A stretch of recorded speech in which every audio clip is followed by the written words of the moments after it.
The biggest fraud on TV. Lock the fuck in here, chat. Jesus Christ. Can we stop spamming Aura? It's September 9th, 2001. British host Chris Tarrant welcomes 2 days before 9/11. contestants to Who Wants to Be a Millionaire. They're all eager to get rich, but to sit on the hot seat, you have to win fastest finger first. Put these words in the order they occur in the title of the Agatha Christie thriller. Put these words in the order they occur in the title of the Agatha Christie thriller? What the f*** is that? The Death on Nile. On Death the. The correct answer is Death on the Nile. All these were correct.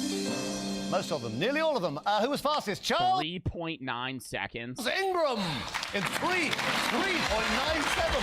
That's so fast. Major Charles Ingram has been a contestant twice before. Now he finally gets his chance. Confidently, he takes his place.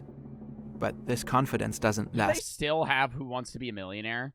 No, right? I haven't heard of that shit in fucking forever. I don't think they make those anymore. They still do Who Wants to Be a Millionaire? I feel like whenever I see fucking gaming things now, it's always those dumbass ones where they'll give you like $2,000 to your whole fucking team if they win. Like America Says. I fucking hate that game show. Oh my God. And it's like, yeah, I guess it's a bit fun if you're bored and you want to just watch something. You're like, oh, what do most people say if they're thinking about like fucking dogs or some shit? But this guy, the host himself, kind of bothers me. And then the people that are on the show are just so overly excited. Like, bro, y'all won $5 grand split amongst 4 people pre-tax. Y'all spent money to come to this fucking place. You probably aren't from here, so your ass is gonna fucking profit $150 to be on a fucking game show that is probably making $30K off your bitch ass off one fucking episode. The realest game show from start till end is Wheel of fucking Fortune, bitch. Because even if you lose, you walk out with what the fuck you won in the rest of the game, right? Obviously, there's a winner, but you could still lose and get 3rd place and win fucking $15,000 fucking dollars. Questions, he merely has one of his 3 jokers left. But somehow he manages to answer correctly again and again. And then the time has come. Just one more correct answer separates him from £1 million. A number 1, followed by 100 zeros. That's the Google. That's the $1 million question. That's the $1 million question. Bitch, you're telling me you'd give me $1 million fucking dollars if I answer that. Google. What? Is known by what name? Google. Megatron. Megatron? Yo, you know a big at you know a plus motherfuckers talking about Aura. You know a plus Aura? You know it's Google Pit B Megatron. And walk the fuck out of there for the memes. Walk out of there. You could have $1 million in your hands, but instead of winning $1 million on this easy ass fucking question, your bitch ass puts B Megatron and then you leave. Gigabit. Nanomole. Bro, that I feel like that's so obvious. Even if you didn't know it was a Google. Don't think I've heard of a Google. But seconds later, even though he never heard of a Google, he completely changes his guess. I really do think it's a Google. The tension in the studio is almost unbearable. You just won $1 million! Bro said, I don't think I heard of a Google. Never mind, it was a Google. Only 2 people managed to achieve that before him. An incredible run against all odds. Maybe... Yo, if y'all were on a Who Wants to Be a Millionaire, when would you stop? I'd probably stop at like 100K, dude. Maybe earlier. I wouldn't try to get the mill. Just because the odds, the questions are supposed to get harder. Too incredible. In fact, Major Charles Ingram cheated. He is quite possibly the biggest fraud who has ever been on television. He and his accomplices have been tried and convicted. Their heist They went to jail? I'd say they'd take the money. I don't know about going to jail. Yo, if you know how to cheat on a game show, good shit, you know? Like, I feel like that shouldn't be a crime. Yet, to this day, they maintain their innocence. We didn't do it. We really didn't cheat. 20 years later, there are still a lot of open questions. And behind Ingram's case lurks an even weirder story. One of an underground organization that systematically exploited the show for years. How did they do it? Bruh, how do you do it? You just got a guy in the crowd going...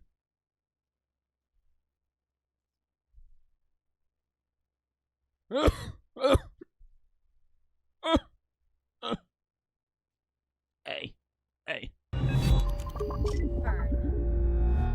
While Ingram is celebrating his victory in front of the camera, there's turmoil behind the scenes. The showrunners are sussed out. A sound technician already called their CEO Paul Smith, while Ingram was still answering questions. Smith told him to keep the show going. Ingram receives a check with his winnings from Tarrant. But the check is retained by Celador, the company behind the show, for 8 days for processing. In the meantime, Smith and the technicians look back at their material. Ingram often seemed to have no clue, really. How did this guy, after being left with one joker... The Normans who invaded and conquered England in 1066 spoke which language? Bro. Norwegian? That's not a language, right? No, that was a dumbass thing for me to say. Norwegian. Danish? It's not French. Norwegian? The probability of just guessing a 1 in 4 7 times in a row plus a 1 in 2 is 0.003. Yeah, but you could have educated guesses. Like, if I'm reading this, I'm going to be guessing between these two. I'm probably not going to put French or German. I mean, I might be wrong, but, like, I would just... You're usually, in a multiple choice, you're usually able to eliminate 1 or 2. They look at his speech pattern when thinking about his answers. Craig David, I just can't... Who had a hit UK album with Born to Do It, released in 2000? It's just weird that he would be like, I don't think it's them, and then immediately put them. I don't think I've never heard of Craig David, to be honest. There's something interesting happening here. No matter the question, Ingram goes through all 4 possible answers, often chronologically, repeatedly. Emmental is a cheese from which country? It could be France, I suppose.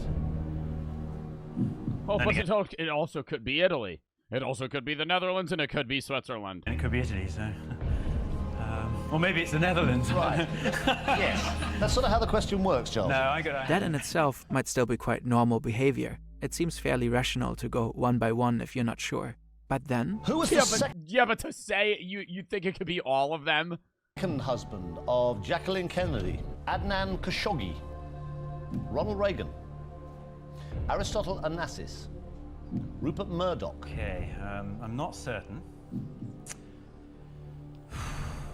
I would have thought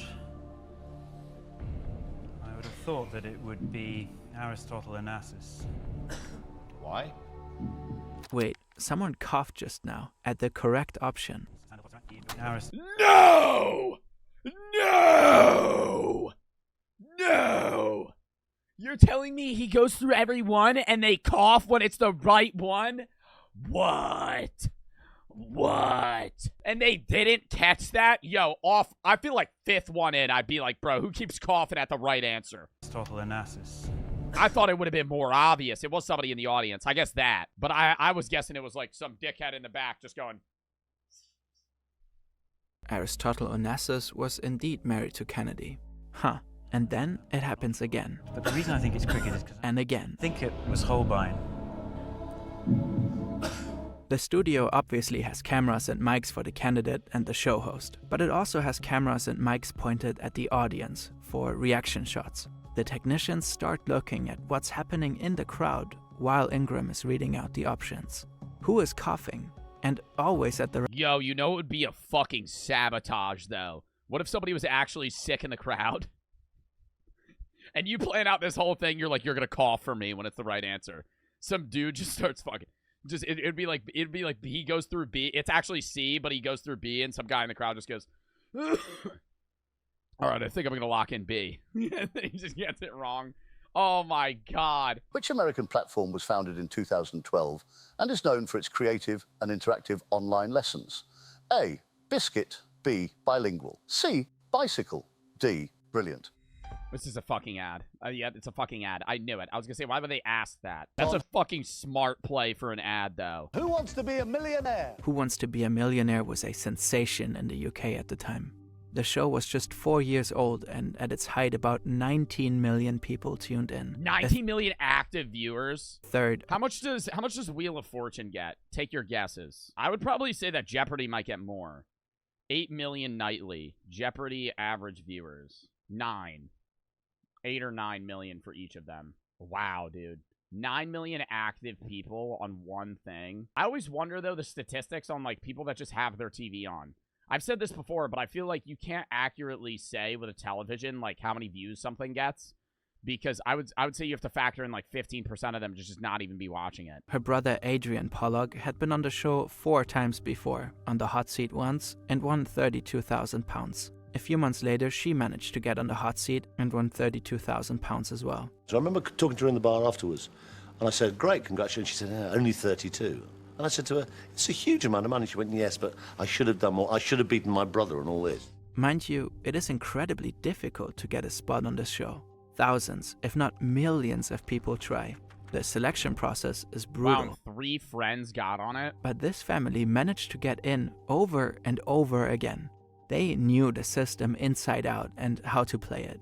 Adrian even had a mock-up fastest finger first console at home. He and Diana wanted to publish a book with tips on how to get on the show. But as it turns out, they were not the only ones who knew the system. And some were Were there other guys that cheated too? a lot better at exploiting it.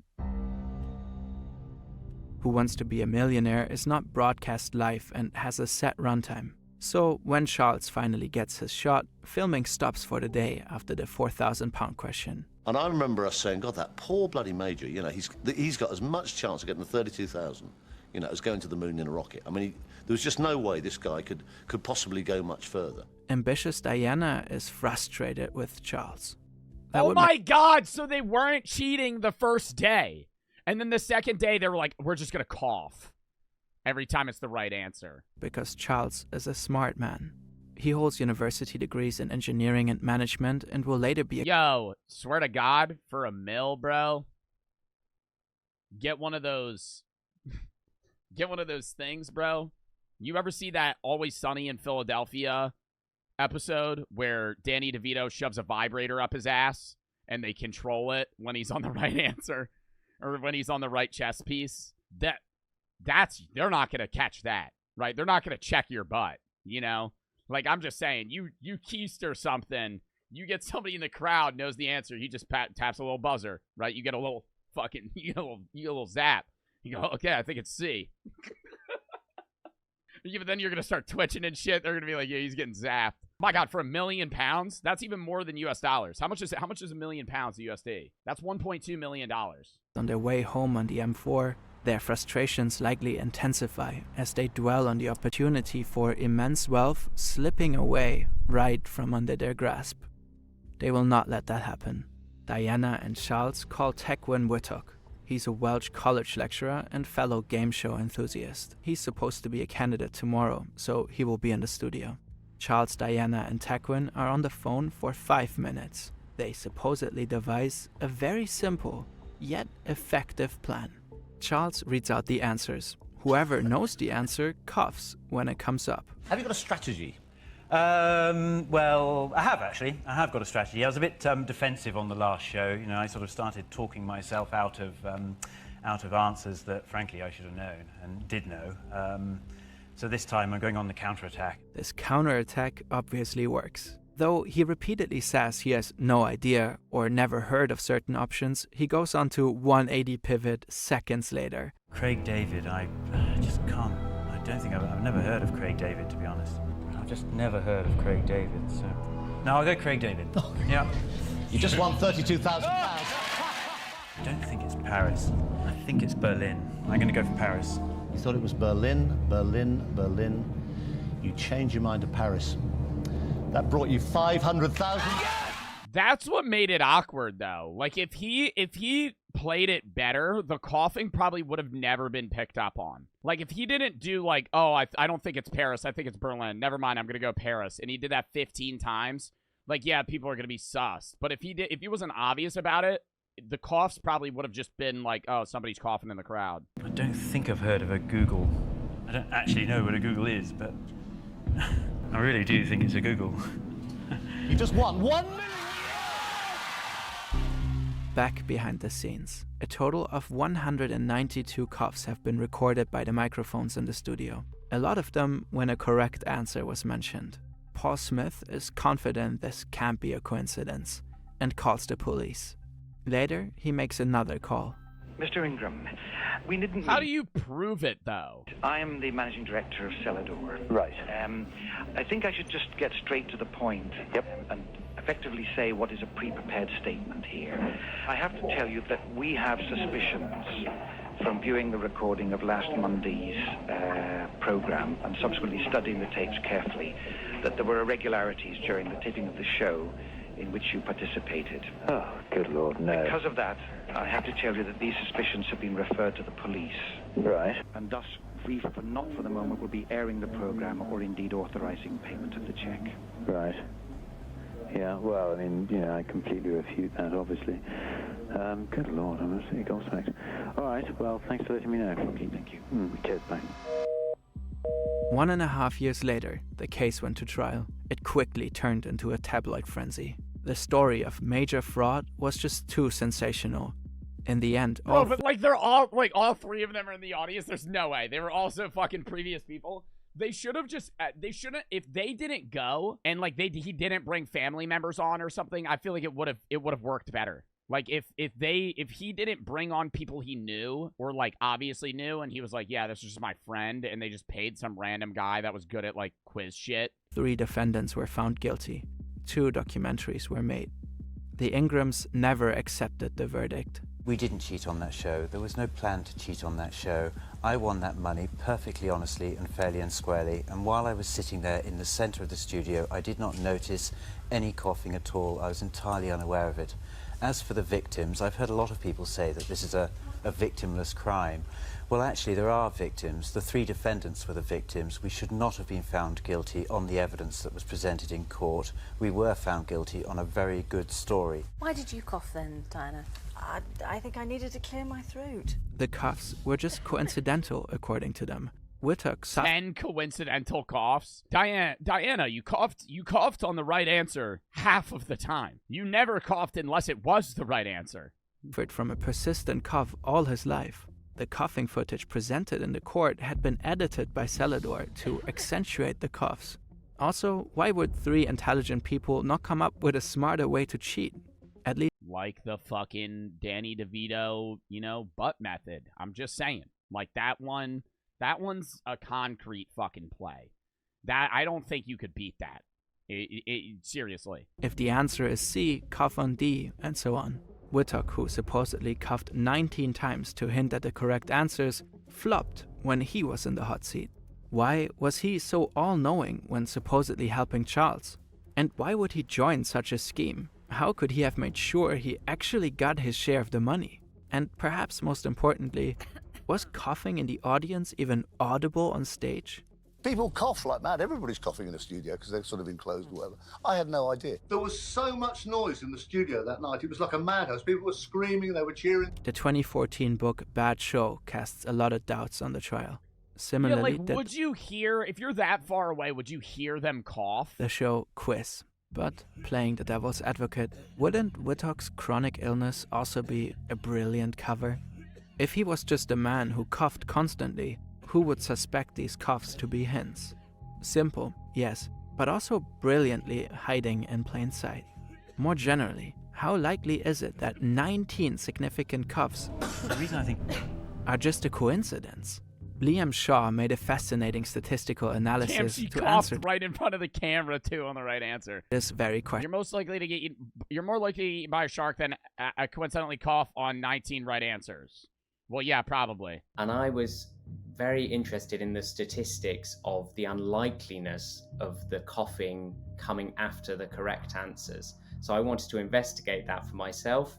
And so I No just way this man came up with a fucking statistical odds that they would cough on the right answer. attempted to do that because it was lockdown and I couldn't leave the house. So I found a way to entertain myself, basically. The chance for Wittock's 19 coughs to be coincidental within the time frame the show was filmed is incredibly low, if these were his only coughs.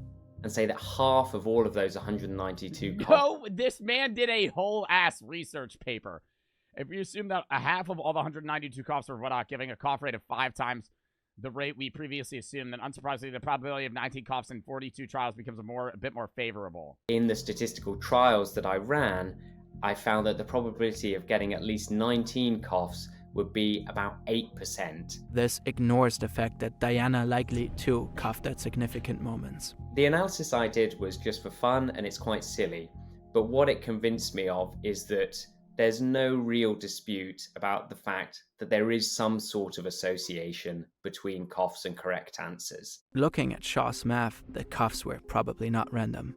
But this clearly was a case of trial by media. According to the New York Times, the actual trial should have been a lot more extensive and critical. They are not sure if there would have been enough evidence to prove guilt. And just as the Ingrams were in the spotlight, another group quietly gamed the show for years. Patty Spooner was the first person to appear Patty Spooner? On multiple versions of the show. He won $250. How did the women know the answers? They're just good at trivia. Or like any of these base questions. The two people that were coughing were on the show previously. So if they were on the show previously and their friend or brother was on the show now, then if they know the answer, they'll cough. It wasn't like they were Googling it. It was like, okay, if one of the three of them knows the answer, right? The guy in the middle probably knew the least, but the two people on the outside, there's probably like a good, 25% chance they know it. There's a 20% chance the guy in the middle knows it. So realistically, they're probably going to get each question right. $1,000 in Australia. Just off of fucking 3 people's shared knowledge. Like if you're with 3 other people that all know, a decent amount of fucking just random facts and you play Who Wants to Be a Millionaire and you cheat off each other, you'll probably win most of the time. £250,000 in the UK and €1,000 in Ireland. He knew how to get on Who Wants to Be a Millionaire. €1,000 in Ireland? I don't know if that's that much. Well, in England, 7 million people phone in. I worked out the population's a lot smaller, and given that most people wait until they've watched the programme before phoning in, so I made my calls in one evening. 215 in one evening? Yeah, I'm a pretty boring bloke. His runs were ice-cold, focused, with confident, decisive answers. The last convicts transported from Britain arrived in Fremantle in which year? 1868.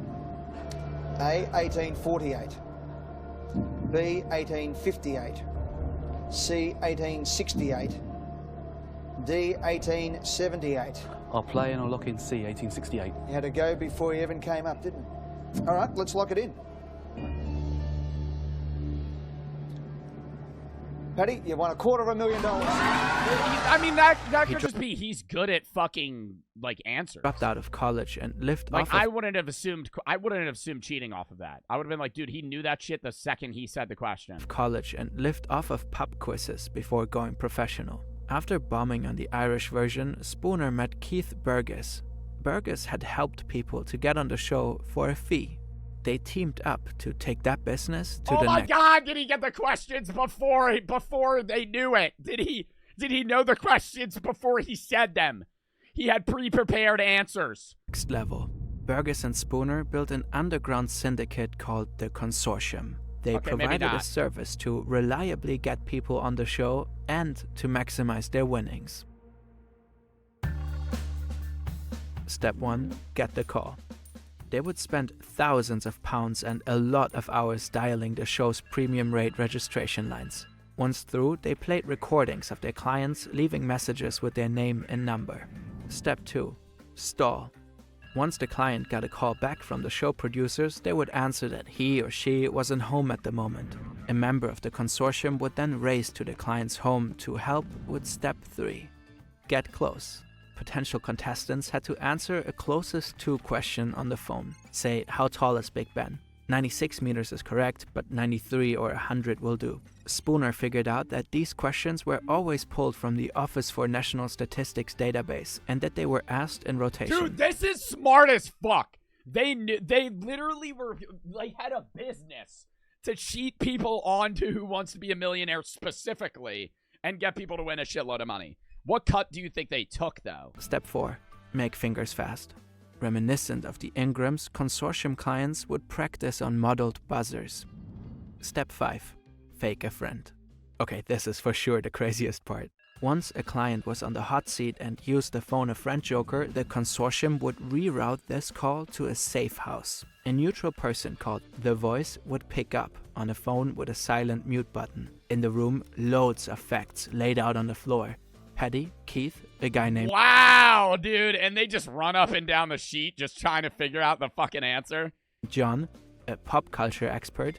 Poppy had a computer with Google open. And Crack the Bricky, whoever the fuck that was. The consortium secured 200 spots on the show from 2002 to 2007. Wow. 55 clients made it to the hot seat, winning £4.2 million.